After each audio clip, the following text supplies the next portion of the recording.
오늘 보실 하나님 말씀은 출애굽기 34장에서 40장까지 있는 말씀을 정리해서 함께 은혜를 나누고자 합니다.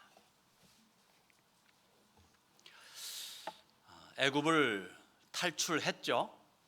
석 달이 지났습니다. 시내산에 도착을 합니다. 그리고 드디어 공식적인 언약 체결을 합니다. 하나님은 우리의 하나님, 우리는 하나님의 백성이라고 하는 기가 막힌 그러한 관계를, 영구불변한 관계를 맺습니다. 비록 십계명을 비롯해서 율법을 전수함에 있어서 좀 고비는 있었지만 그 후로 이제 율법이 선포가 되고 삶에 연결이 되고, 그러면서 성막, 하나님의 임재가 있는 그 상징적인 장소인 성막을 만듦에 있어 가지고 쭉 만들어 가다가 딱 출애굽한 지 1년이 되는 때에 비로소 성막 봉헌식을 올리게 됩니다.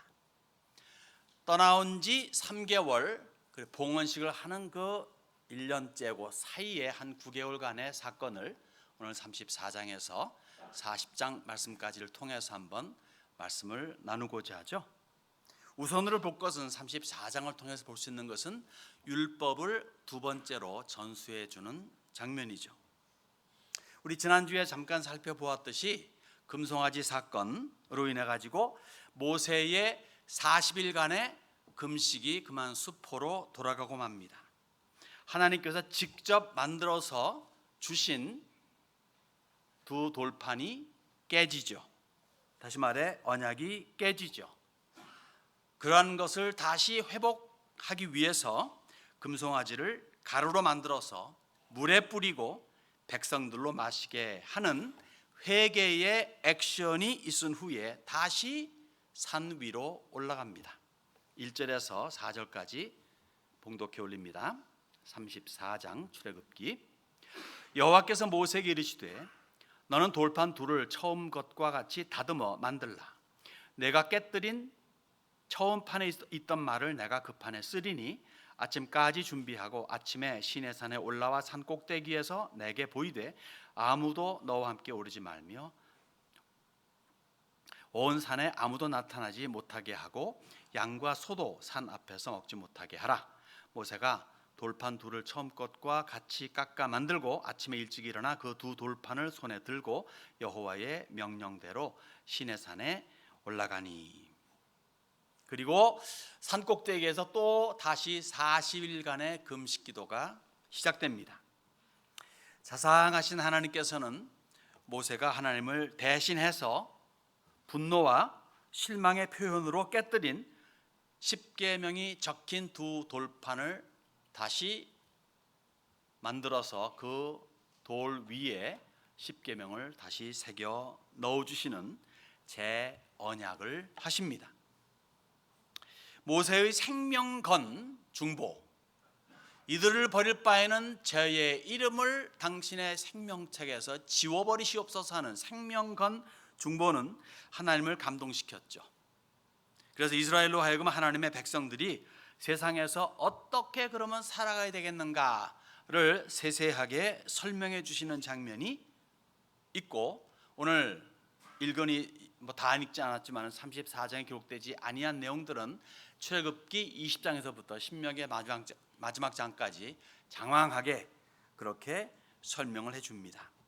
물론 이렇게 명령을 내리셨다고 해가지고 이스라엘이 준행했다라고 하는 것은 또한 별개의 문제이기도 합니다. 34장에서 특히 강조되는 부분이 있다면요, 싹쓸이예요. 이방인들을 싹쓸이해라. 그들의 행위를 전혀 본받아서도 그들과 더불어 멍에를 매서도 안 된다는 겁니다. 즉 철저한 우상타파, 그리고 악과의 관계 두절. 악이라고 하는 것은 전혀 만지지도 보지도 터치하지도 말라는, 생각하지도 말라는 그러한 내용이죠. 12절로 제가 14절까지 읽겠습니다. 너는 스스로 삼가 내가 들어가는 땅의 주민과 언약을 세우지 말라. 그것이 너희에게 올무가 될까 하노라. 너희는 도리어 그들의 제단들을 헐고 그들의 주상을 깨뜨리고 그들의 아세라상을 찍을지어다. 너는 다른 신에게 절하지 말라. 여호와는 질투라. 이름하는 질투의 하나님이니라. 철저하게 우상, 이방 신, 그리고 악과는 관계를 맺지 말라는 거죠. 그리고 제정되는 절기를 항상 지킴으로 여호와 하나님을 가까이 해야 함을 강조합니다. 다시 말해 안식일, 3대 절기, 그리고 첫 것에 대한 중요성을 강조하죠. 다시 말해서 가장 귀한 것들은 하나님의 것임을 인정하고 그렇게 살아가야 된다는 거예요. 18절에서 24절까지 한번 읽겠습니다.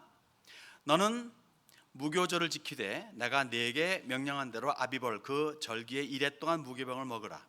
이는 내가 아비벌에 애굽에서 나왔음이니라. 모든 첫 태생은 다 내 것이며 내 가축의 모든 처음 난 수컷인 소와 양도 다 그러하며 나귀의 첫 새끼는 어린 양으로 대속할 것이요 그렇게 하지 아니하려면 그 목을 꺾을 것이며 내 아들 중 장자는 다 대속할지며 빈손으로 내 얼굴을 보지 말지니라. 너는 엿새 동안 일하고 일곱째 날에는 쉴지니 바깔 때나 거둘 때에도 쉴지며 77절 곧 맥주의 초실절을 지키고 세말에는 수장절을 지키라. 너희의 모든 남자는 매년 3번씩 주 여호와 이스라엘 하나님 앞에 보일지라. 내가 이방 나라들을 내 앞에서 쫓아내고 내 지경을 넓히리니 내가 매년 3번씩 여호와 내 하나님을 뵈려고 올 때에 아무도 내 땅을 탐내지 못하리라. 이렇게 하나님께서는 이스라엘 백성들이 어떻게 살아야 하는 규범을 주고 그리고 방법을 주고 그 다음에는 날짜를 주면서 하나님과 가까이 하게 하시죠. 그리고 아까 말했듯이 출애굽기 20장에서부터 신명기 전체리까지 이러저러한 계명들을 주십니다. 우리 지난번에 보았듯이 하라는 계명과 하지 말라는 계명 총 613개의 계명을 주시는데 그 중에는 반복되는 것들이 여러 개가 있죠. 이렇게 총 80일간에 걸친 하나님과의 정상회담, 산 정상이니까 정상회담은 모세의 인생을 결정적으로 바꾸게 했죠.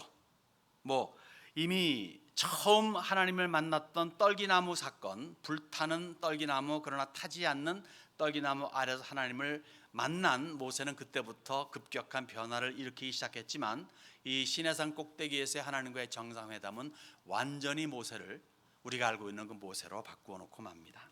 그래서 그 결과가 민수기에 있는 기록인데 이 사람 모세는 온유함이 지면의 모든 사람보다 더하더라. 다시 말해 모든 사람들보다 모세는 더 겸손하였다, 더 낮은 자세를 취했다 하는 의미입니다. 저와 여러분의 겸손은 어느 단계에 이르렀습니까? 좀 안다고 다른 사람 앞에서 의시되는지 아니면 알기 때문에 더욱더 겸손해지는지, 그 어느 때보다도 깊이 하나님의 심중을 알게 된 모세죠. 그 크신 인내와 인자하심, 보호와 인도하심, 그리고 변화무쌍한 조속 변개의 조변석계의 그러한 현실 속에서 변함없는 영원 무궁한 사랑을 그는 체험하고 있습니다. 그런 모세에게 임한 외적인 변화가 뭐죠? 얼굴이 빛나는 거예요. 저도 단상에 서면 다른 날보다 좀 빛나지 않습니까?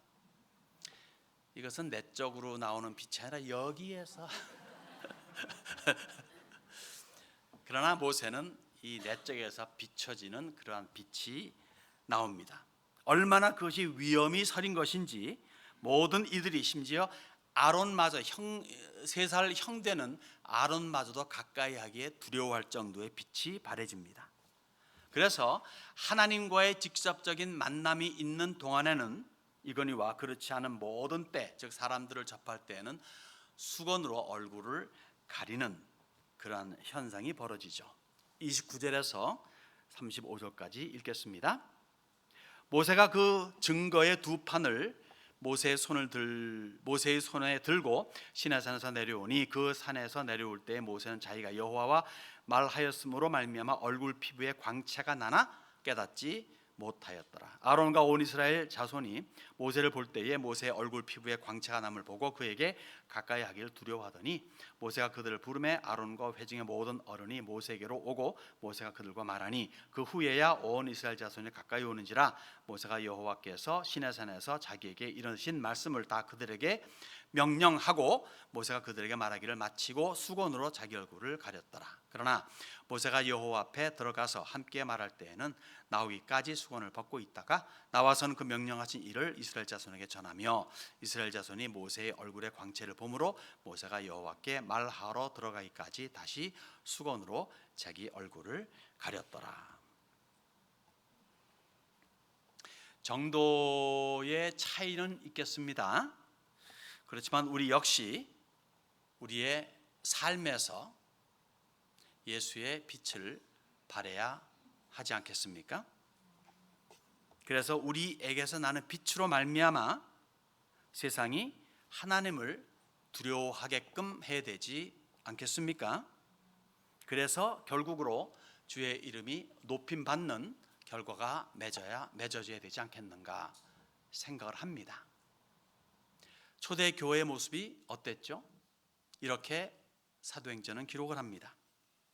사도들의 손을 통하여 민간의 표적과 기사가 많이 일어나매 믿는 사람이 다 마음을 같이하여 솔로몬 행각에 모이고 그 나머지는 감히 그들과 상종하는 사람이 없으나 백성이 칭송하더라.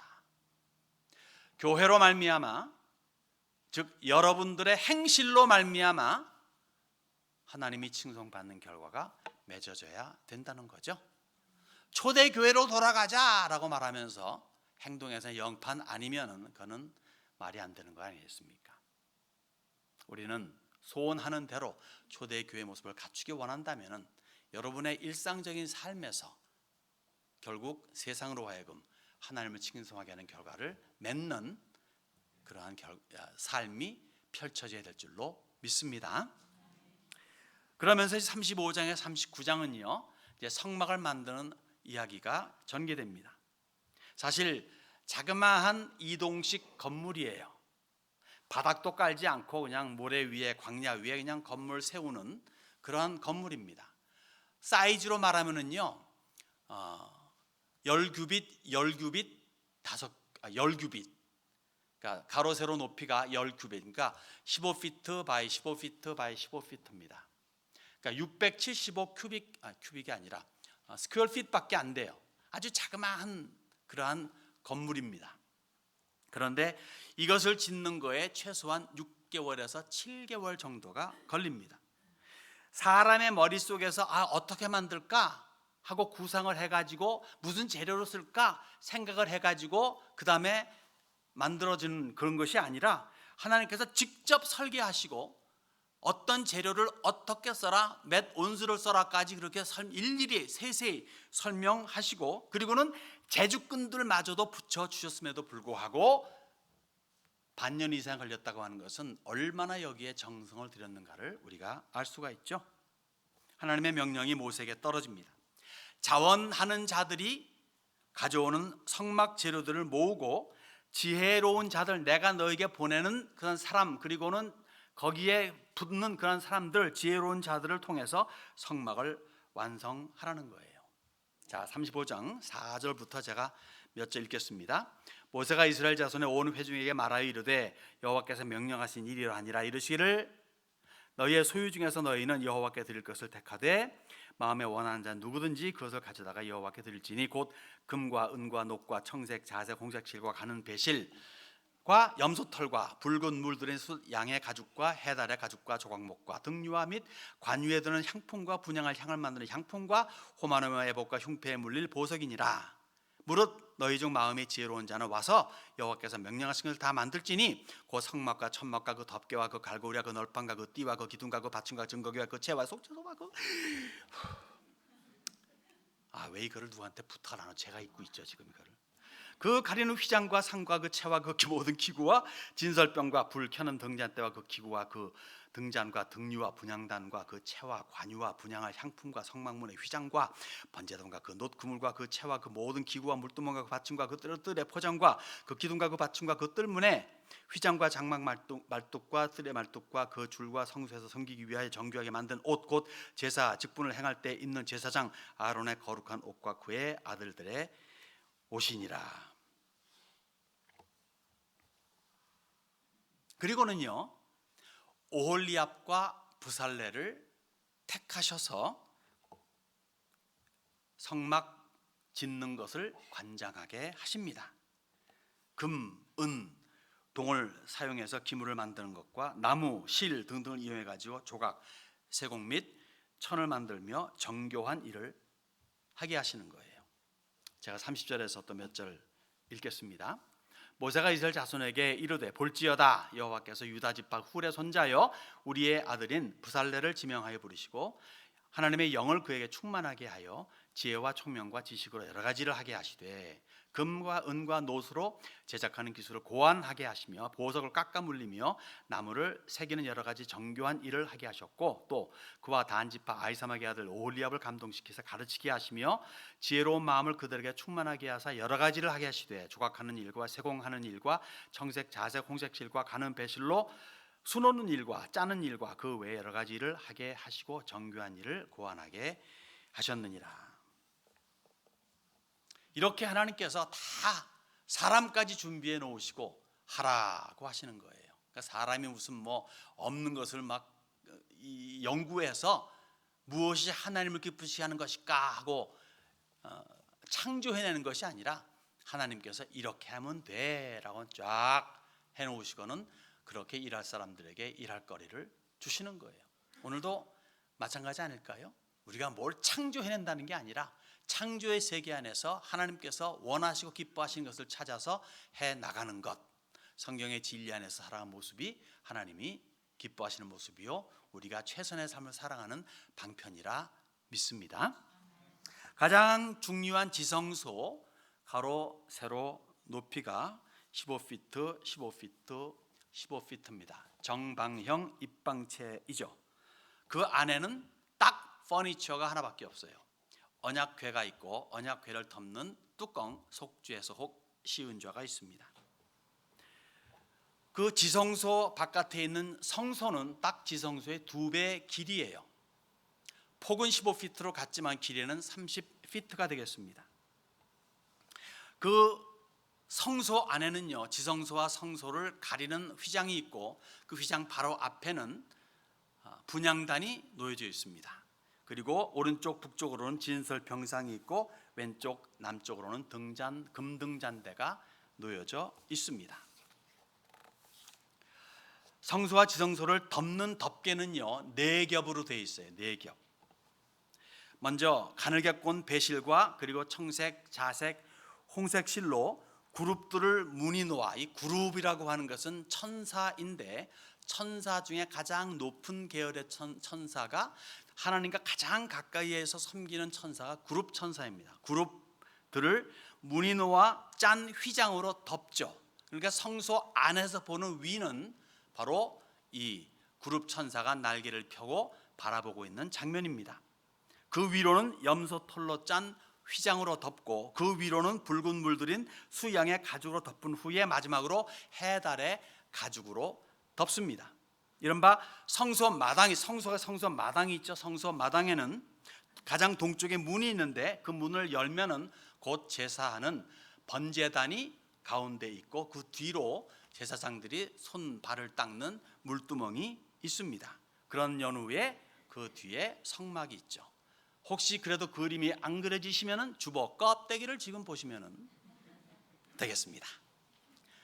요사이 나오는 그 주보의 내용은 설교에 가능하면 맞추는 거기 때문에 조금의 도움이 될 것 같습니다. 흰 세마포 포장으로 둘러싸여 있는 성소의 마당은요 이른바 100규빗, 50규빗, 그리고 높이는 5규빗입니다. 지금 우리가 아는 편한 말로 하게 되면은 150피트, 그 다음에 75피트, 그 다음에 높이는 7.5피트가 되는 거죠. 그러니까 웬만한 사람들은 안을 들여다볼 수 없는데 성막은 15피트로 되어 성막은 보이지만 그 안에 하는 활동은 제대로 못 봅니다. 길이가 150피트, 75피트라가 되니까 뭐냐면 그게 한 11,250 스퀘어피트가 돼요.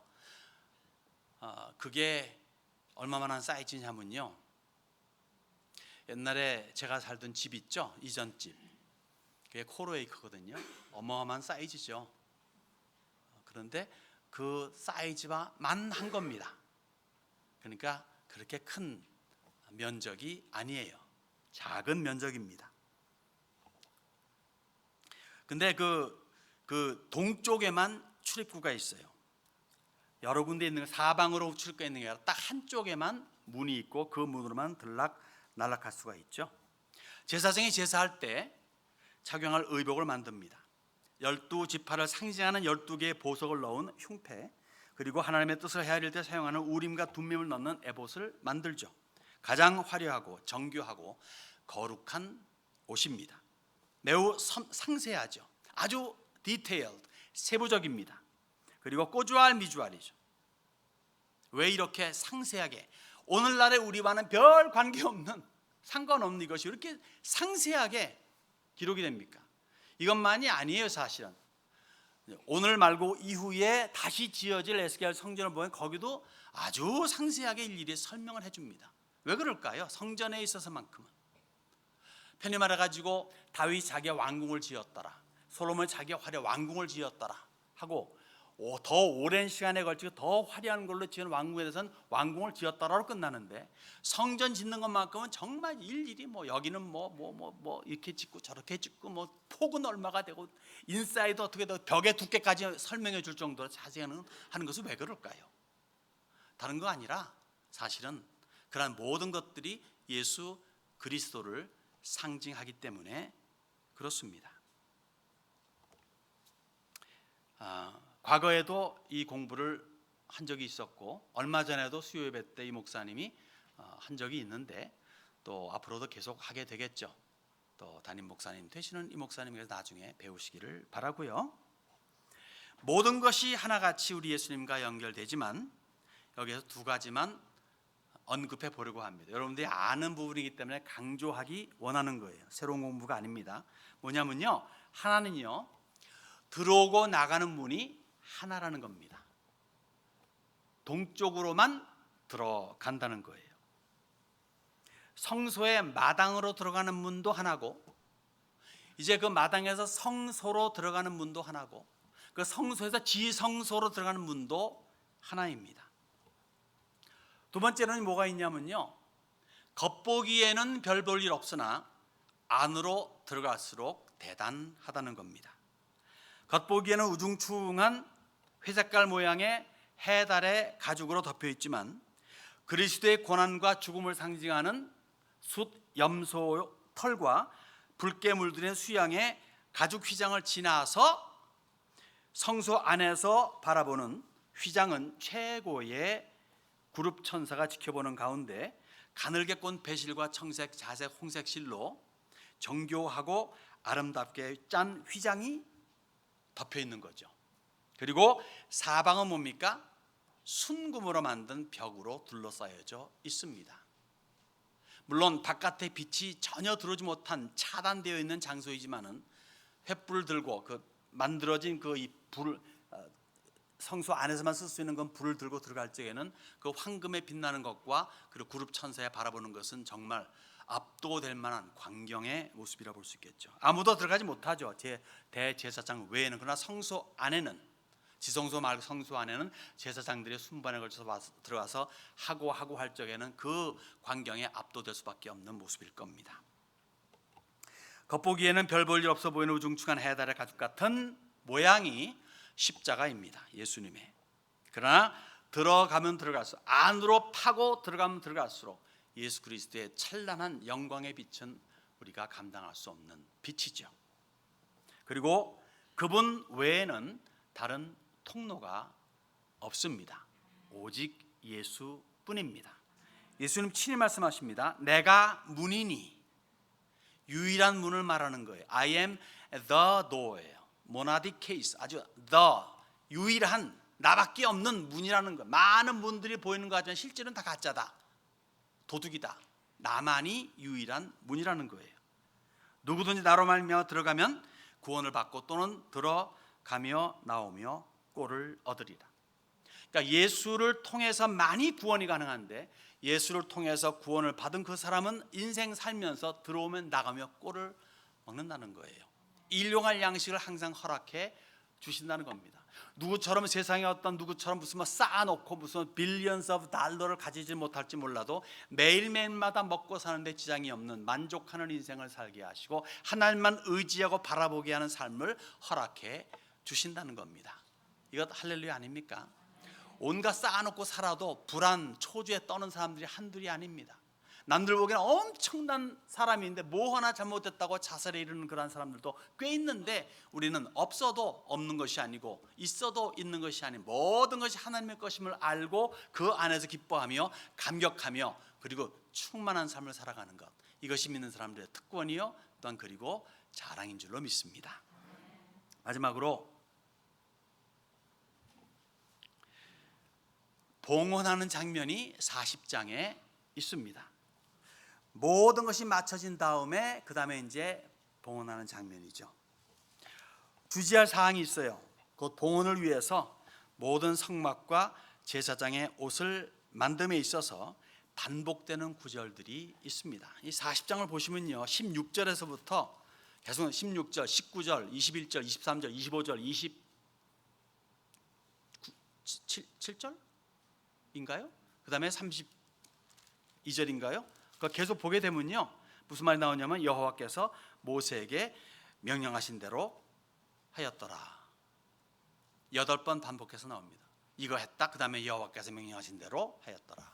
그 이전에 거룩이라는 단어가 5번이나 나옵니다. 거룩하게 되었다, 거룩하게. 그러니까 하나님께서는 아주 성별하시고, 이 성별하신 것은 어떻게 해서 가능하게 되었느냐? 하나님께서 명령하신 것을 100% 이행했기 때문에 가능하다라고 하는 것을 강조하시는 거예요. 참 중요한 거예요. 여러분, 많은 사람들이 동원됐습니다. 6개월 이상의 시간이 걸렸습니다. 다 자기의 것을 내어놓았어요. 그리고 지혜를 짜내서 완성을 했습니다. 제가요 이거 할 줄 알거든요. 제가 이거 할게요. 저는 요거 할게요. 그렇게 해서 다 모아져 가지고 결국은 만들어진 것이 성막이에요. 그런데 뭐라고 말합니까? 다 하나님이 하셨다라고 하는 고백이 나오는 겁니다. 그러므로 자기의 자랑이 아니라 하나님의 도우심에 대한 감사의 표현, 즉 하나님의 영광을 구하는 것이 봉헌이요 그리고 헌신이라 믿습니다. 현재 나는, 여러분은 하나님의 작품입니다. 그런데 아직 완성되지가 않았어요. 하나님은 여러분 각자를 통해서 하나님의 마스터피스, 그냥 피스가 아니라 마스터피스, 걸작품을 만드시기를 원하십니다. 그러기 위해서 오늘도 내일도 나라는 사람을 통해서 역사하시는 주님의 수고를 우리는 기억해야 되는 거예요. 그래서 바울 사도는 이렇게 말합니다. 너희는 너희가 하나님의 성전인 것과 하나님의 성령이 너희 안에 계시는 것을 알지 못하느냐. 더디어서 이렇게 말합니다. 너희는 너희 자신의 것이 아니라 값으로 산 것이 되었으니 그런즉 너희 몸으로 하나님께 영광을 돌리라. 뭘로? 몸으로입니다. 정신으로, 생각으로가 아니라, 거기서 끝나는 게 아니라 몸으로. 그래야 참 헌신이 되는 것이고 하나님께 영광이 돌아가는 거죠. 오늘 몸으로 오셨습니다. 생각으로 와서 텔레비전에서만 있는 것이 아니라, 인터넷에 있는 것이 아니라 몸으로 오셨습니다. 예배는 헌신입니다. 산 제물입니다. 너희 몸을 산 제물로 드리는 거예요. 오신 여러분들을 축복합니다. 출애굽한 지 딱 1년 되는 둘째 해 첫째 달 첫날에 봉헌식을 올립니다. 40장 1절을 보면요, 여호와께서 모세에게 말씀하여 이르시되 너는 첫째 달 초하루에 성막 곧 회막을 세우고 라고 말합니다. 17절에 둘째 해 첫째 달 곧 그 달 초하루에 성막을 세우니라 라고 그렇게 기록을 합니다. 그러니까 어떻게 됩니까? 하라는 대로 했잖아요.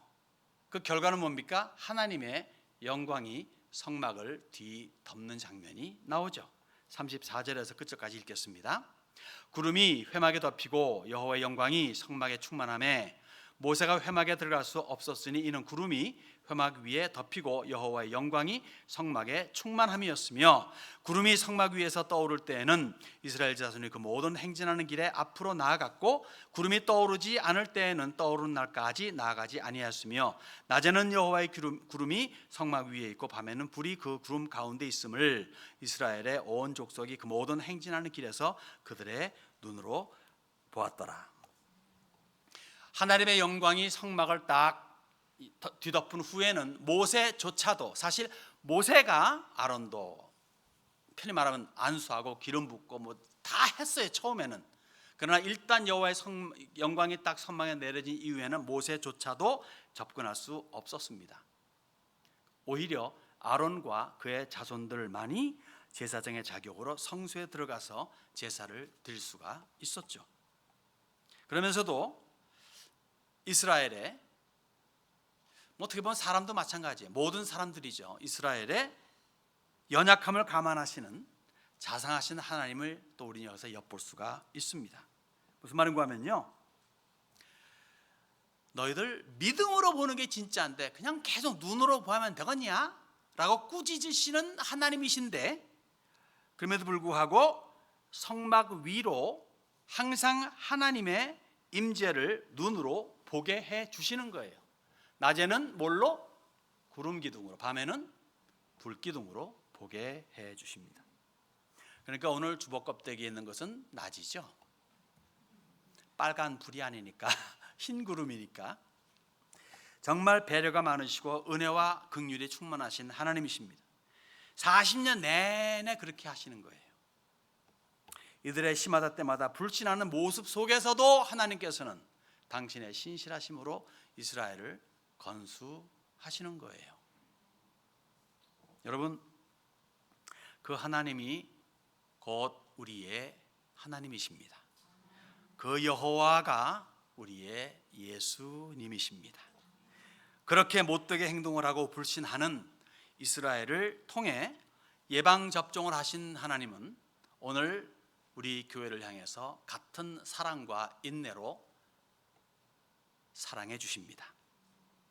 그러므로 우리는, 즉 교회는, 성도는 일변 안심하는 면이 있겠으나, 왜냐하면 버림받지는 않으니까 안심하는 마음은 있겠으나 이스라엘의 잘못을 반복하는 허물은 없어야겠죠.